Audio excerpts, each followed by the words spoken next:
antique bronze mirror in the center. Beside it, an incense bowl, a bundle of unlit joss sticks, folded yellow papers, and a small bowl of water. He gestured for Ellie to sit directly in front of the mirror. Aunt Na sat quietly beside her, saying nothing. The man lit the incense, closed his eyes, and began to chant. Deep, slow, rhythmic tones in ancient Hokkien. Each word heavy and final. Like he was calling something back. Or sending something away. The room filled with thick smoke. Ellie started feeling lightheaded. Then the man placed a hand on her shoulder. It felt like touching cold electricity. Not painful, but cold all the way to the bone. "Close your eyes," he said. "Don't open them until I say." Ellie obeyed. In the darkness behind her eyelids, she felt something. A cold breeze spiraling around her body. There was a faint rattle of bells. Then, the sensation of someone breathing near her ear. She almost opened her eyes. But the hand on her shoulder squeezed slightly, grounding her. Suddenly, the rattling stopped. The room fell silent. So silent she could hear her own heartbeat. Then the voice. "Open your eyes."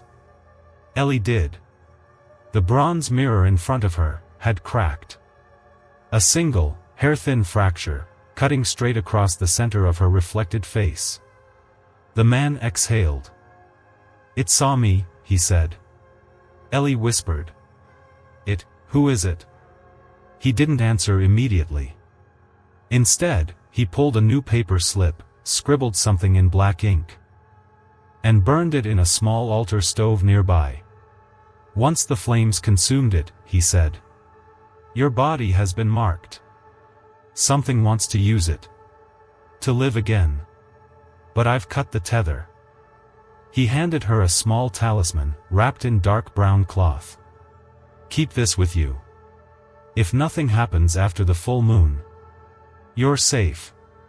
Ellie accepted it with trembling hands. By the time they left the shrine, dusk had fallen. She looked up at the darkening sky, speckled with stars, and thought. If this was just ritual, then why did the mirror crack? But she didn't ask. She just tightened her grip on the talisman. And from that day on, Ellie refused to look into any mirror in the house.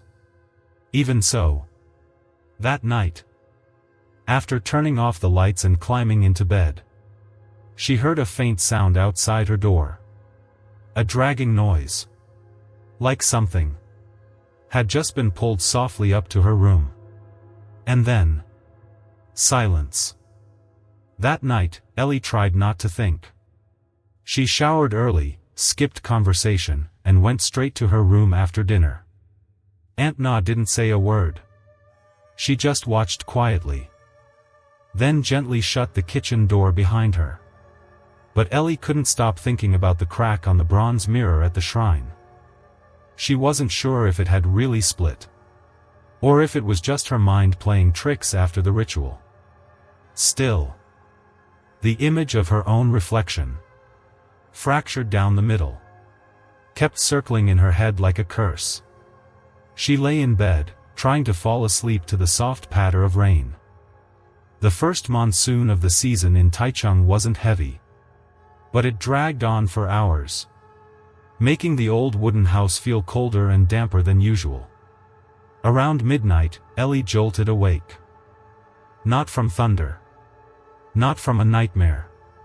But because something felt off. She had the unmistakable sense that she was no longer alone. The room was still dark. Curtains half drawn. The clock ticking softly on the wall. But there was a sound. So faint she almost missed it. A low dragging noise, like something being pulled slowly across the wooden floor. Ellie didn't dare sit up. She only tilted her head slightly, peeking toward the door. At first, she saw nothing. Then the moonlight caught it. A glint of something, tall, wide, reflecting light. Right outside her bedroom door. Her heart began to pound. She sat up and turned on the bedside lamp. The room lit up in a pale yellow glow. And standing in front of the door was a mirror. Not just any mirror. It was the mirror.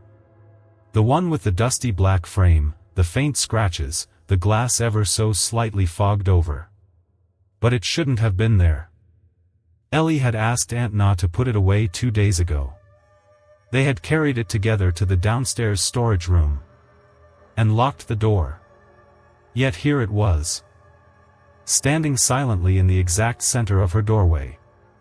As if it had never been moved. Ellie stepped out of bed. Her legs numb. She approached slowly. The mirror didn't wobble. Didn't shift. It stood upright, as if waiting. As if expecting her. She stopped just a step away. And there she was. Her own reflection. Hair down, face pale, arms hanging loosely at her sides. She tilted her head to the right. The reflection copied. She placed her hand over her chest. It did the same. Everything seemed normal. Until she took one step back. And the reflection didn't follow. It stood still. Then, very slowly, it tilted its head to the left. Not in sync. Not matching. And then, it smiled. Not a full smile. Just a faint curl at the corner of the lips. A whisper of a smirk. As if it knew something Ellie didn't. The bedside lamp flickered once. And in that instant, the reflection vanished. The mirror remained. But the glass now showed only shadow. Faint moonlight. No face. No movement. Ellie didn't scream. She couldn't even breathe. She turned away. Walked quickly back to bed. And pulled the blanket over her head like a terrified child. But just before shutting her eyes, she peeked out one last time. The mirror was still there. And now, a handprint had appeared on the inside of the glass. Faint. Pressed from within. The next morning, Ellie stayed in her room. She didn't dare open the door at first. When she finally did, the mirror was still there. Same position, untouched. No one had moved it. No one could explain how it had gotten there. Aunt Na, as usual, was already up. Washing vegetables in the front yard. Not looking at Ellie. Not asking a single question. As if the entire night had never happened. Ellie barely splashed water on her face. Then left the house without a word. She didn't even know where she was going. She just knew. She had to find the man from the shrine. The one who had performed the ritual. She went alone. The trail through the woods was the same. But everything felt different. The trees seemed closer, heavier. As if they were leaning in. The path narrower. The air tighter. Even her footsteps sounded muted on the damp ground. When she arrived, she froze. The bamboo gate was barely ajar. But what truly chilled her was the lack of incense. She pushed the gate open. Inside the shrine, everything was as she remembered. The altar. The incense bowl. The bronze bell. But now, everything was covered in dust. No signs of life. Not for months. Ellie called out. "Sir?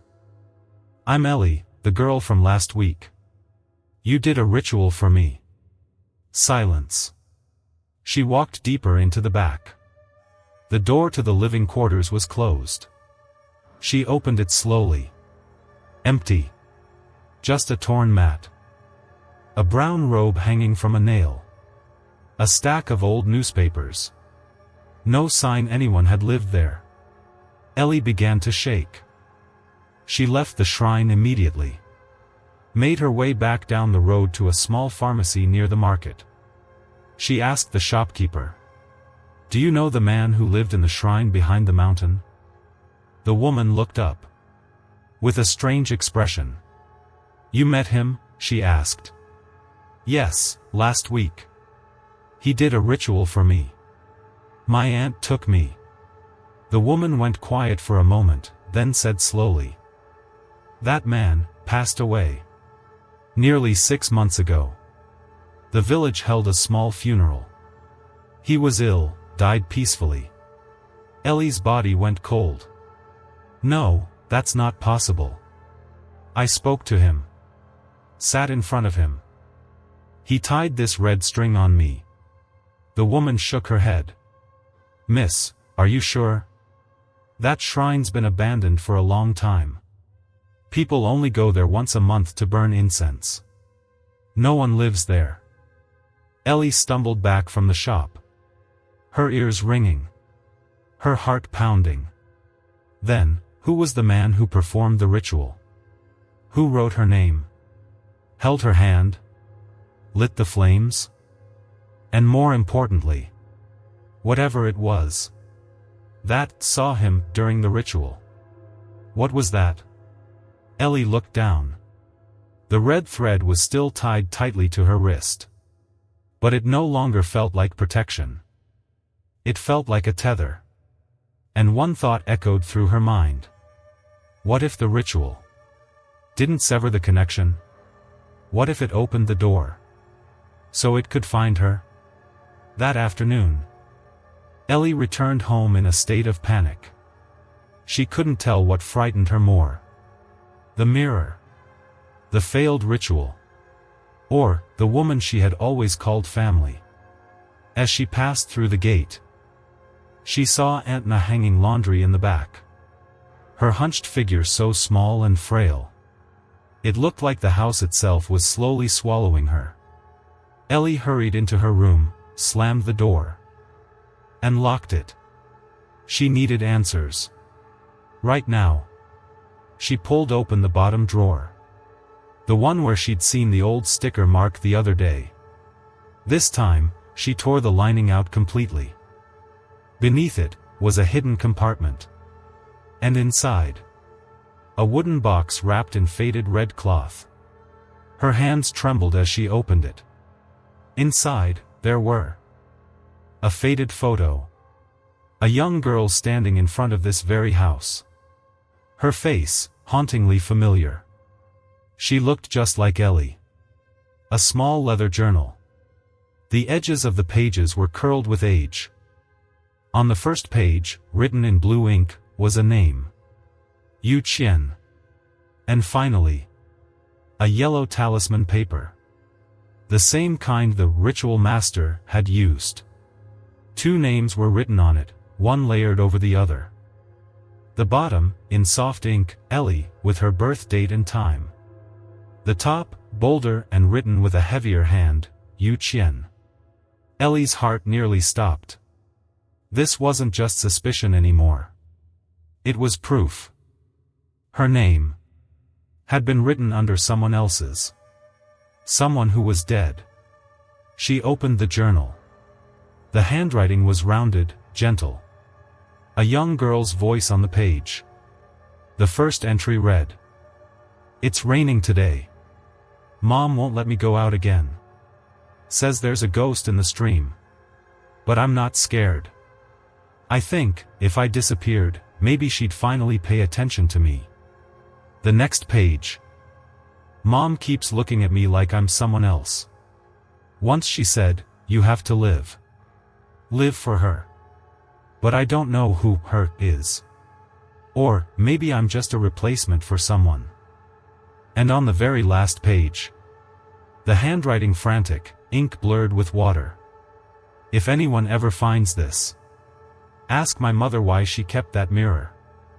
And why, for 10 whole years, she never cleaned out this room." Ellie closed the journal, stood, and walked out. Aunt Na was still on the porch, hands folded, staring into the bamboo forest. The wind tugged at her clothes. But she didn't move. Ellie stepped up behind her, voice hoarse. "Who was Yu Qian?" Aunt Na didn't turn around. Didn't answer at first. After a long silence, she said softly. "She was everything I ever had. And everything I ever lost." Ellie clenched the photo in her fist. "What did you do to her? And what are you doing to me?"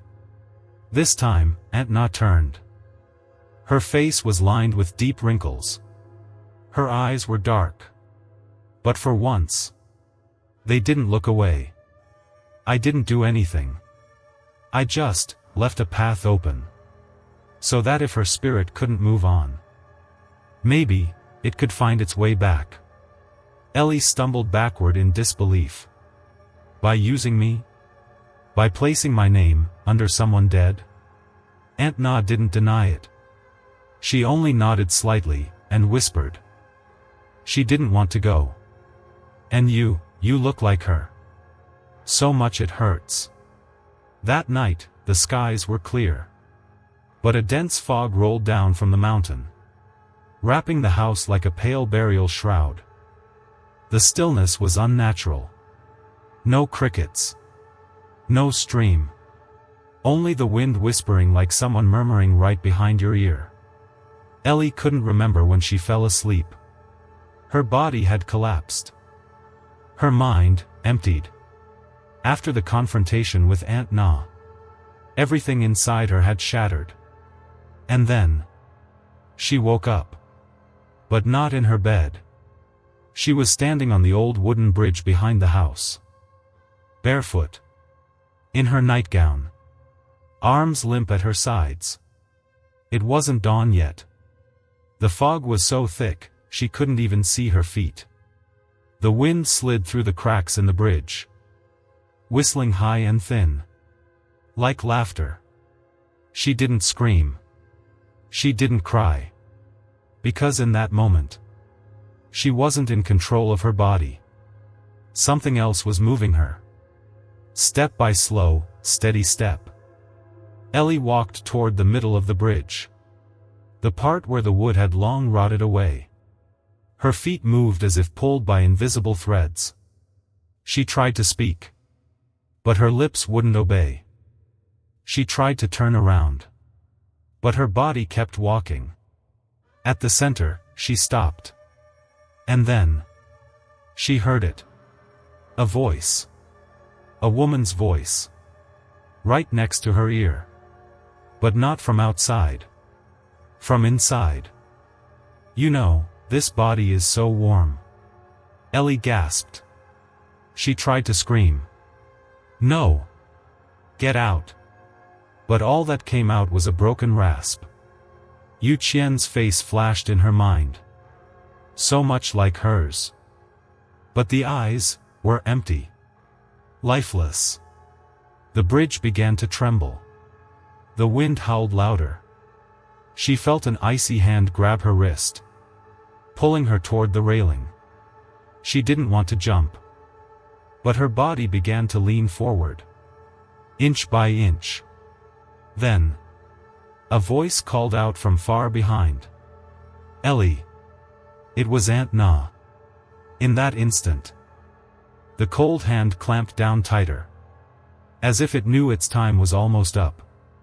Ellie summoned every ounce of strength left inside her. She clenched her teeth. And took one step back. The other hand still gripped her. But this time, it couldn't overpower her will to live. She let out a cry. A scream torn from the depths of her soul. "This is my body. You can't have it." A shrill screech rang through her mind. Then everything went dark. When she woke up, Ellie was lying on the wooden porch. Aunt Na was beside her, arms wrapped tightly around her shoulders. Both of them were soaked in mountain dew. "It hasn't left yet," Aunt Na whispered, exhausted. "But now, it knows. You're not so easy to replace." Ellie looked up at the sky. The first light of dawn beginning to break. That night, she didn't die. But she was no longer completely herself. The next morning, when she looked into the mirror, her left eye was slightly off. Just barely. But enough to know. The thing looking back wasn't entirely her. After that night, Ellie was no longer the same. She still walked, ate, worked, and talked like before. But sometimes, in the mirror, the eyes staring back at her were different. Deeper. Darker. As if they had lived through a sorrow Ellie had never known. Aunt Na knew. And Ellie knew. They never spoke of it. But the presence, Yu Qian, remained. Quietly occupying pieces of her body. Little by little. Until one morning, as Ellie was about to leave the house, Aunt Na called her back. You can't go out. Not yet. Ellie turned. Aunt Na stood at the threshold, holding an old notebook and a single yellow talisman. There's one more ritual. The final one. But this time, it's not to banish. It's to return. Ellie didn't speak, but she understood. Her body held two souls. And only one could remain. Aunt Na prepared the ritual inside the small ancestral shrine beside the house. The same one where she used to burn incense for her ancestors, and for the daughter she lost. She lit the old talisman in the incense bowl. At the center of the table, she placed a small clay figure, representing Ellie's body. To the left, a smaller figure made of fabric and hair, faded and fraying, representing Yu Qian. To the right, a burning incense stick, still warm, almost gone. This ritual is called reverse channeling. Aunt Na whispered. Not everyone can perform it. Because it requires a condition. What kind of condition? Ellie asked. Aunt Na looked at her with eyes heavy and tired. Someone must volunteer. To become the vessel. A container. To receive the wandering soul. Ellie froze. You mean, you're going to take her into yourself? Aunt Na didn't answer. She only bowed her head and began to chant. Her voice was slow, heavy. Each syllable pressing into the space like weight. Ellie sat beside her, hands ice cold. Unsure if she was witnessing a ritual, or a farewell. The incense burned to the end, flared, and died. A sudden gust of wind blew through the sealed room. In that moment, Ellie saw Aunt Na tremble. She gripped the clay figure. And suddenly, she smashed it. Pieces flew across the floor. The cloth figure quivered. Then stilled. Aunt Na collapsed backward, gasping. Her face pale as ash. Ellie rushed forward. Auntie. But Aunt Na only took her hand, smiled gently, and whispered. She's gone now. That night, Ellie looked in the mirror for the first time in days. Her pupil was back to normal. Centered. Familiar. No more shadows behind her reflection. But in the darkness behind the mirror. In the quiet of the room. She saw a faint figure. An older woman. Holding a string of incense beads, standing still. She didn't move. She didn't speak. She only looked at Ellie. Softly. Like a final goodbye. Ellie nodded. Thank you, Auntie. And from that day forward, only one living soul remained in that house. After the final ritual, Ellie began living her life again. Or at least, what was left of it. She left the old house just 3 days later. She didn't bring much, just a few clothes, her laptop, and a small photograph of the wooden bridge behind the house. The place where everything nearly ended. No one asked about Aunt Na's absence. They only said. She was old. Maybe she went somewhere. No one really cared. Aunt Na had always lived apart from the world. Ellie didn't tell the truth. But she didn't lie either. She just nodded, and smiled. The way that reflection in the mirror used to smile at her. Time passed. Life seemed to settle. Ellie moved into a small apartment in downtown Taichung. Life slowly returned to normal. She worked again, saw friends, went grocery shopping, cooked, cleaned. Day by day, she felt more whole. More herself. But one thing never left. The mirror. Not the old wooden one. But any mirror. In her bedroom, the bathroom, the elevator, or the cafe window. At first, she tried not to look into them too long. She thought it was just a leftover fear. A reflex.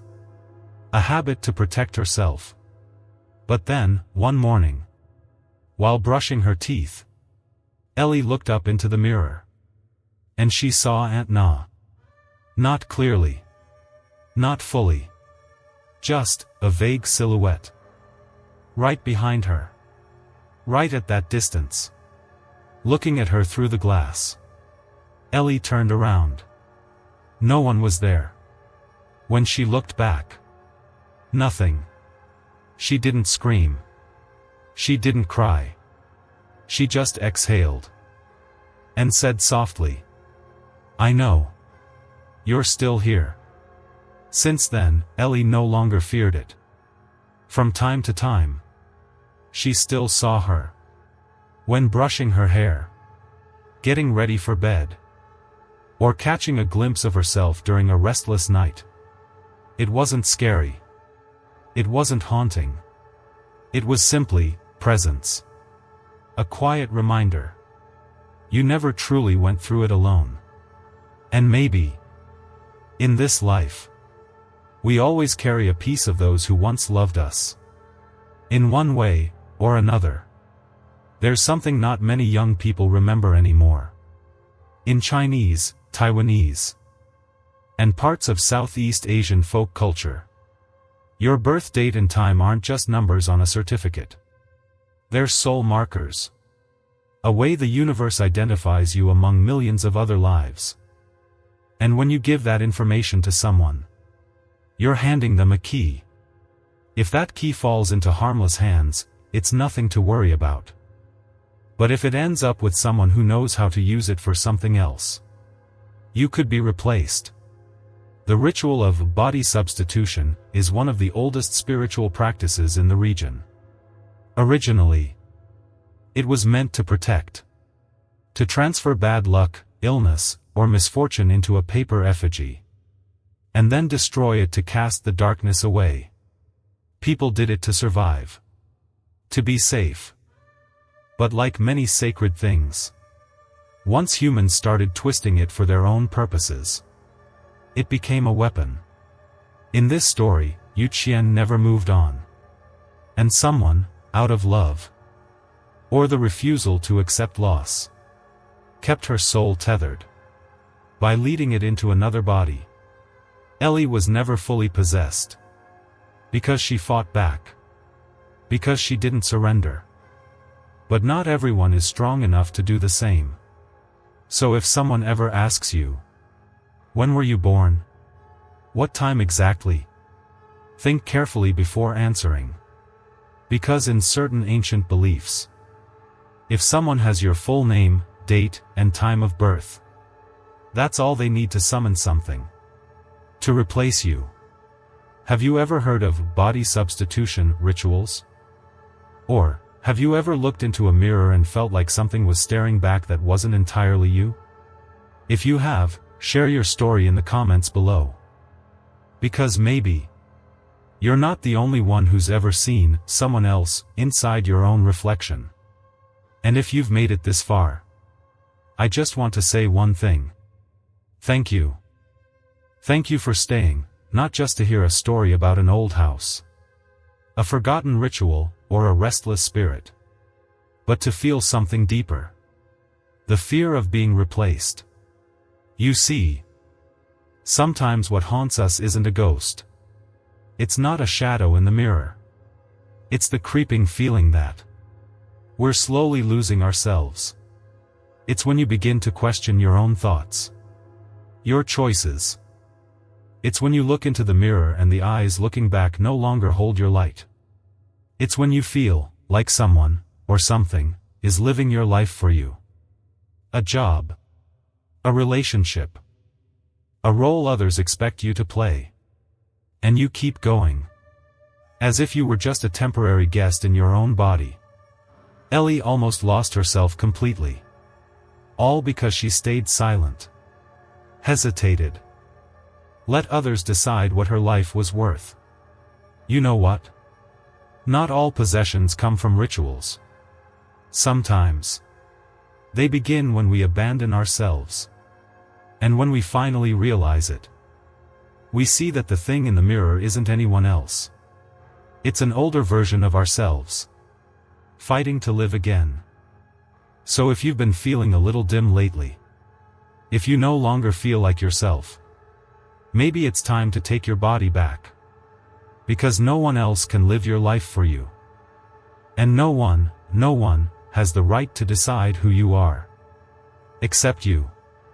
Thank you for listening to this story. If you enjoy tales that linger, that echo with something spiritual, and touch the human soul, don't forget to like, share, and hit the bell icon, so you won't miss the next one.